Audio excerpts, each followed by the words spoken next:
This is a struggle. It's tough. If I asked you to stand up right now and just fall backwards, because you don't imagine anything to support you there, all you think of is the pain. All you think of is what's going to happen. I'm going to fall. I'm going to hurt myself. We live life where we don't see the support around us. And this is why we don't fall into it. This is why we don't lean into it. So I would love to share the tools and stories and practices that have allowed me to see the support and fall into life and to take the biggest chances that I ever have. Hajimemashite. Hajimemashite. Konnichiwa. Konnichiwa. Maybe can you say hello beautiful souls? Hello beautiful souls. I can definitely say that. Hello beautiful souls. Thank you so much for being a special guest of my YouTube.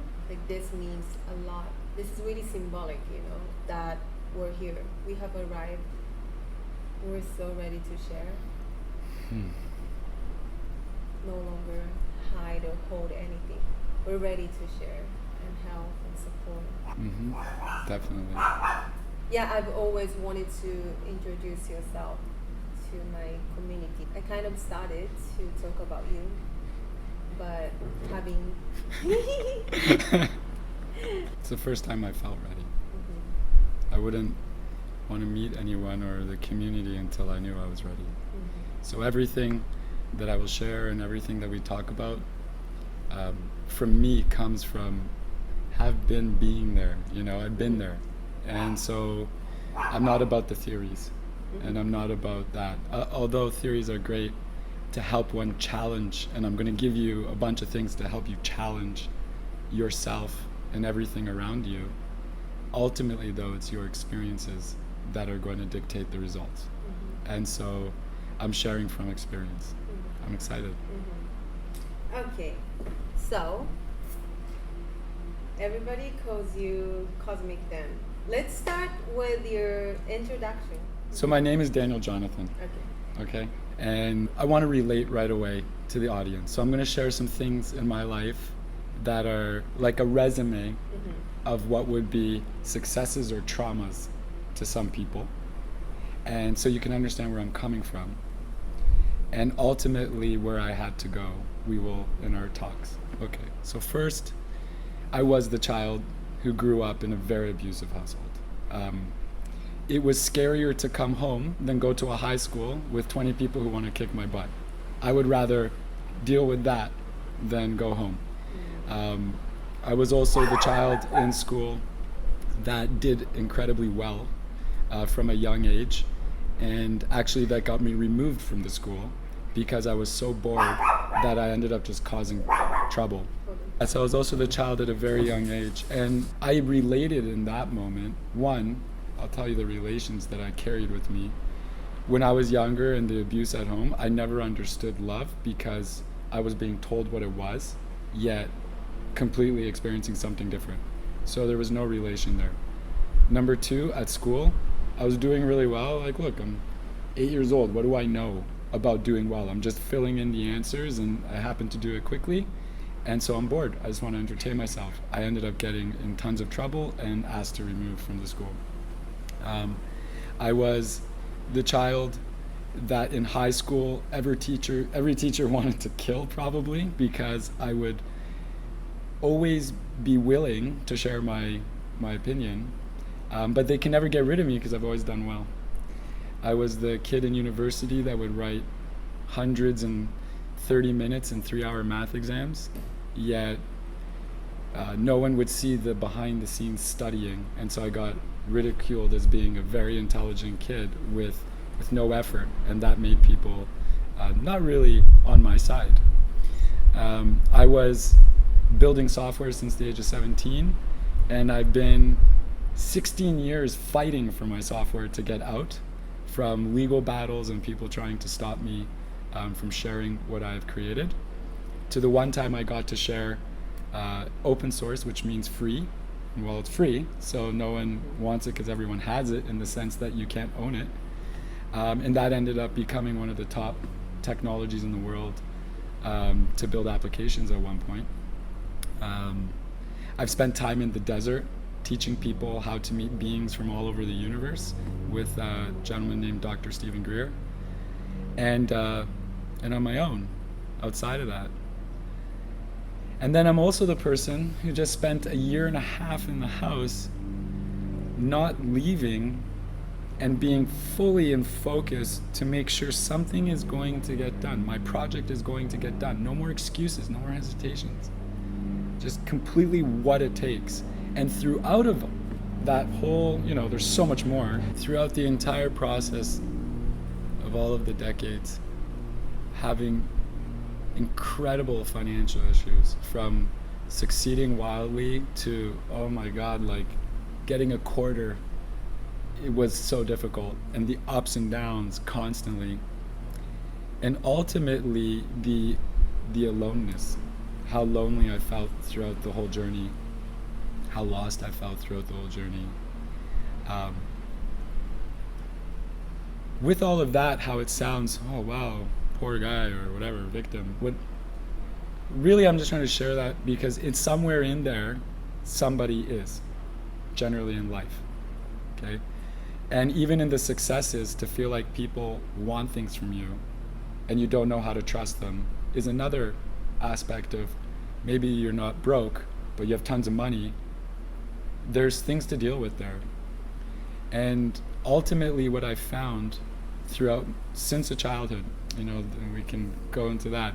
Since being a child, I've always had this very expansive mind to be able to move freely within the dream world, within transdimensional worlds, within interdimensional worlds. There's difference.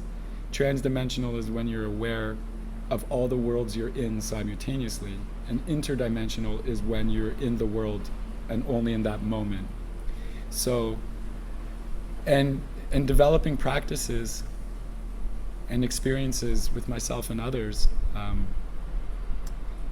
that enabled me to really see a different perspective in all that is going on. My intention in joining, because before I really didn't feel ready, because I didn't know why I would want to meet your audience. The why I want to meet your audience is, I want, if anyone is in a moment of struggle right now, to know that they're going to have tools, and they have tools to help themselves move forward. Mm-hmm. And anyone who thinks that they've reached the ultimate, to challenge themselves to reach a new ultimate that is so much more than what anyone can ever imagine. And it is a pleasure for me to see people succeed. Because you personally just went through like one of biggest healing process, whatever you call, but we went through something really, really. Oh, I can share. Yeah. I'd love to expand on that. The phrase we came up with after was dying, and that's okay. That's the philosophy of my life, is dying and that's okay. And anyone who meets me eventually will realize dying is okay. What do I mean by dying? Dying is the process of creating a new opportunity for yourself to step into. That's it. That's all that dying is. It's the exiting of the old and entering into the new. People generally relate dying to a body no longer functioning and it's over. That's not dying, because that is a body that's no longer functioning. That's not dying. Dying is when your soul has decided that it's now time for new, and that this shell is no longer the vehicle that it needs to get to that new. So we do this every day. We do this every day in every single way.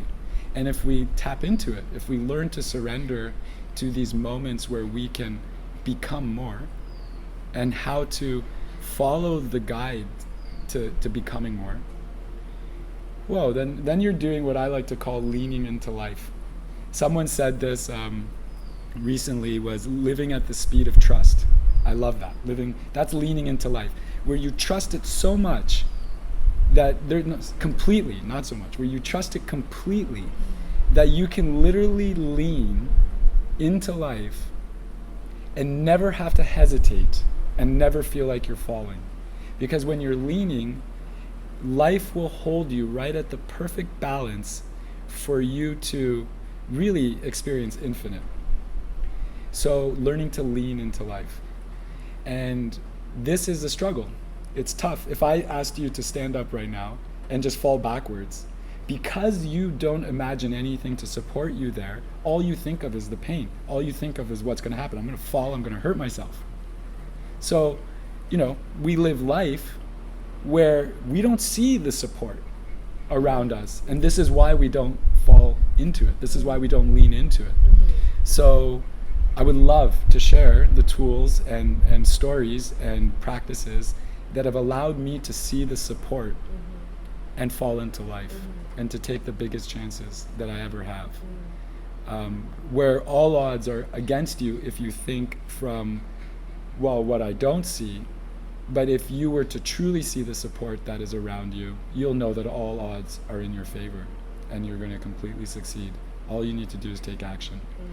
And so this comes from the alignment of your body, your mind, and the feelings. The feeling is the key, because the feeling is the mind and the body as one. If your mind is thinking something and it's really exciting and it's a big risk, oh my God, I'm going to go for this, your body will tense up if it's not comfortable. That's because the feeling of that success is uncomfortable in your body, so it can't relax. And maybe we can just share one tool right away, right now, okay? This is something that I would do every day, is first thing when I wake up. And you can do this at any time, but it's really good when you wake up, okay? Before you look at anything else, your partner, whoever's with you in bed, you're by yourself, anything, you just wake up. And I take my left hand and I put it on my lower belly, right under my belly button, my navel. I take my other hand, and you want to have skin contact, okay? So if you can put it under your shirt or under your waistline for your shorts or pants, and then you take your hand, okay, and you put it also under, so it's under, and you want to feel your skin. Why do you want to, first of all, feel the skin? So that there's no interruption of the sensitivity of your touch, okay? Then the first thing I do is I say things that I know.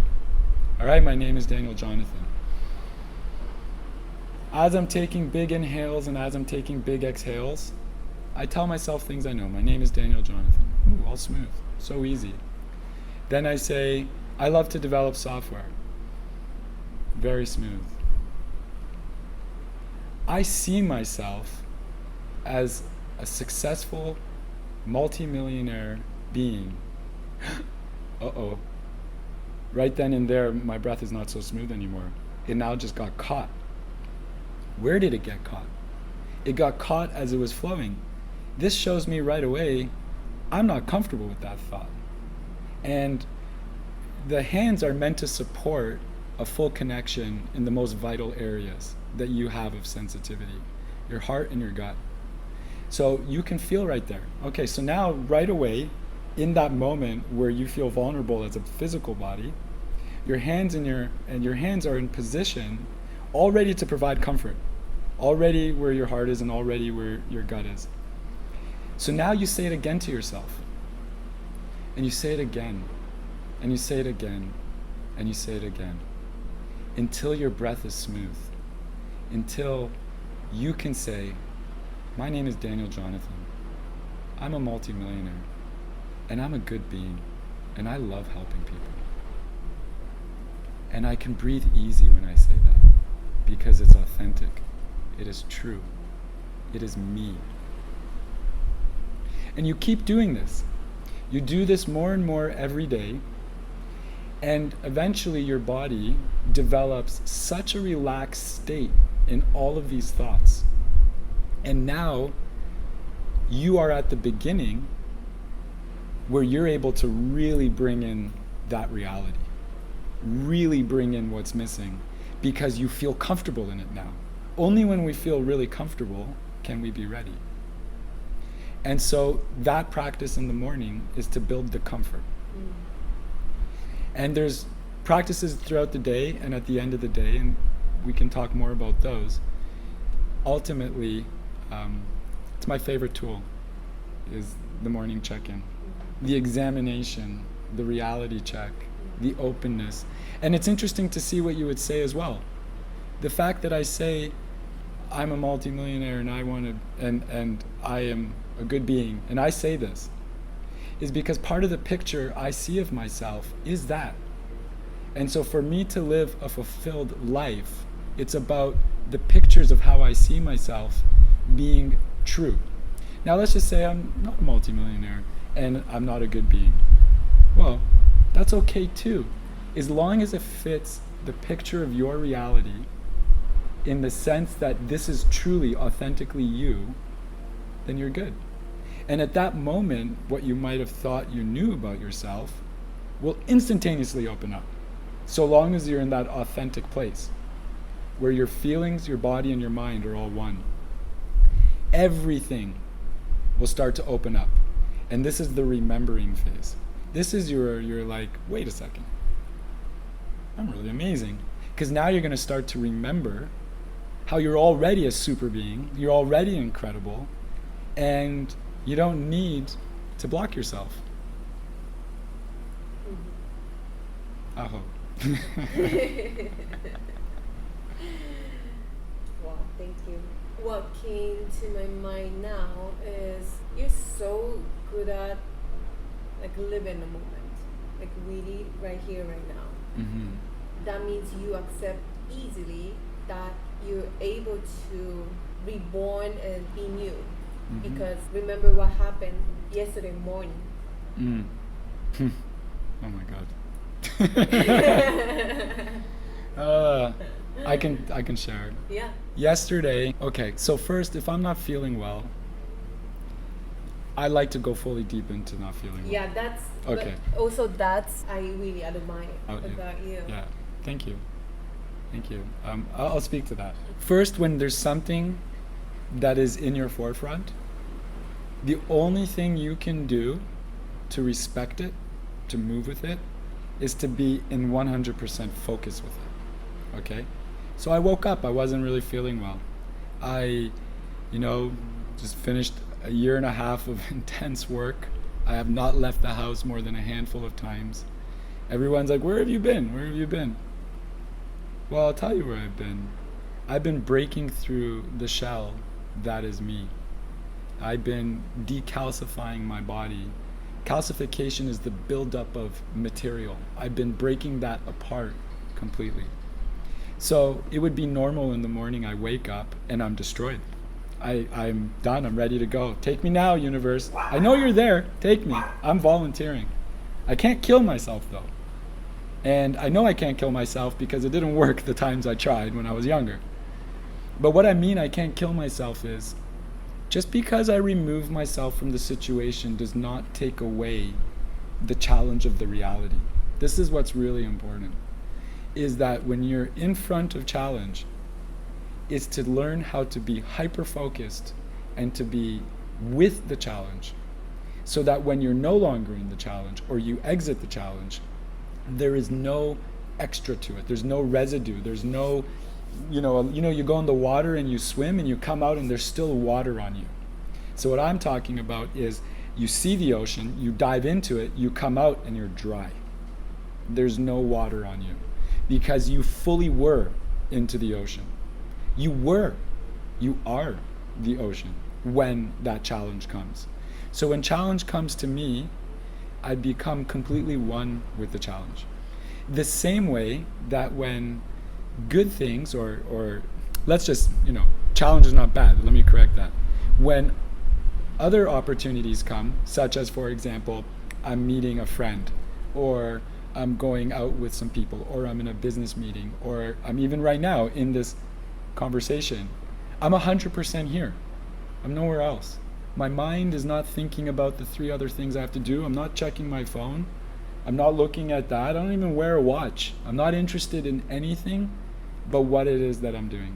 So in the morning, I was incinerated, I would say. Incineration is when one is basically blown to nothing or in such intensive heat that they literally dissolve into zero. Okay. Wow, what a blessing to completely dissolve to zero before you start your day. Because from that zero, you can start adding. You can start building to 100. And then by the end of the day, it was like I just came from the moon, and just landed here. So what is it like to be fully immersed into the moment? And these are another set of tools I will share later in another conversation, but I want to let you know what it's like. Imagine looking ahead of you and being 100% open to what could be, while being 100% focused and in control of what you're seeing. How can one be fully focused and control of everything they think they're going to see, and at the same time 100% open like they don't know what they're going to see? Okay, so by allowing myself to dive into the present moment, this is the eventual vision that you end up seeing, where, okay, I'm in the death moment right now. All right, here it is. Now, what's going on in this moment? What's happening? And to slow everything down, that you're not separate from it to get away. You're separate from it to observe it in its completeness, not just from the view that you're seeing, but from the full spectrum around and within. And there's some meditative techniques that help with this. And eventually these meditative techniques are also used to experience incredible lucid dreaming, like next level lucid dreaming, that help build the mind and the awareness into a comfortable place, so that at any moment that this hyper intensity is needed, you're able to fully go into it. It makes me think of the Demon Slayer. I'm going full intensity. I'm going like this. And he's summoning all his energy and all his power. No matter though his body is completely destroyed and he's dying, he has the most ultimate energy and the most ultimate strength, because he is in a level of focus that is indescribable. It can only be experienced. I'm doing my best to describe it now. Ultimately, when you experience it, you'll just, whoa. And you might want to run around and tell everybody about it, but telling them is not the way, because how can they envision something they haven't really experienced yet? What ends up happening is you'll show it to them. You'll show it to them in the way that you are. You won't even have to use a word. You'll just be this intensity. You'll be this focus. And it comes out in loving people. It comes out in your work. It comes out in your relationships. It comes out in your self-care. Your body will never be an issue again. It will learn to heal itself in incredible ways. There's so many benefits. And this is what I would imagine what most people refer to when they think they're talking about being awake. I like to extend what awakeness is and to be awakened further from this state. I believe the awakened mind is the one that reaches this state and knows how to help other people to get there. It's great, you go to nirvana and you reach the ultimate bliss, but can you get there and be like, okay, cool, I'm here. Now I'm gonna go help some people get there. This is the same thing as one becoming very wealthy. Can you go now back to the beginning where you started and help other people become wealthy? This to me is the ultimate state of being. This is when one can walk amongst the many as a highly evolved being, knowing that you are one with them and completely beyond them, not in a way of comparison, but in a compassionate, empathetic way, where you feel, oh my God, I was you. So we're gonna make this about you. We're gonna make this about you joining me in my awareness and seeing how incredible you are, because that's how I see you. Like, Kalen, when I look at you, I see this infinite, incredible being. Do you see an infinite, credible being? I believe you do, but you know what I mean, is in the sense that this is how I see everyone. Not because I just like to look through pretty lenses, but because I've seen such beauty that it's everywhere now and it's in everyone. And to me, this is the awakened mind. This is the mind that is ready to truly start living. Thank you. Thank you. Yeah, there's so much more to learn from you. You're such an inspiration, and you awaken people. I know you have the really magical energy. So I'm happy that you're finally here, and I'm so excited for more to come. Like you be on my face and share your wisdom and energy with my beautiful Japanese community. Okay, so we're gonna wrap up this video here. Sure. But yeah, we're gonna do another one soon. Okay, so to close, okay, there's really only one moment in life that we ever really get to make real decisions, and that's the moment when there is no other decision, when we are in full commitment. So for example, what are you going to eat for breakfast? Eggs, toast, avocado? I don't really know. I'll just do them all. That's not a real decision. That's just going with the flow. A real decision is when you have no money, you're in debt, you have a child, and tomorrow you need to exit your house because they're kicking you out. At that moment is a moment where one needs to make a real decision. So in my aim, I hope to help people make real decisions and not have to be in that situation. And if they are in that situation, then I really hope that these words do come to you. You are so supported. The scariest is the ultimate challenge of knowing who one is, who I am. And I've been in many scary situations. Oh my God. So many, where I felt like tapping out was the only answer. And then there was this moment where I had to make a real decision. And I always choose to believe that I'm supported. And it's always turned out incredibly well. So I hope in anything we talk about, that is what someone will get out of this. And so that you know it's okay to make that scary decision and commit to it, and you have the tools and you learn how. Yeah. So I love you all. Thank you. Thank you so much, and love you, Kalen. Love you. Thank you. See you soon. See you soon. Sayonara.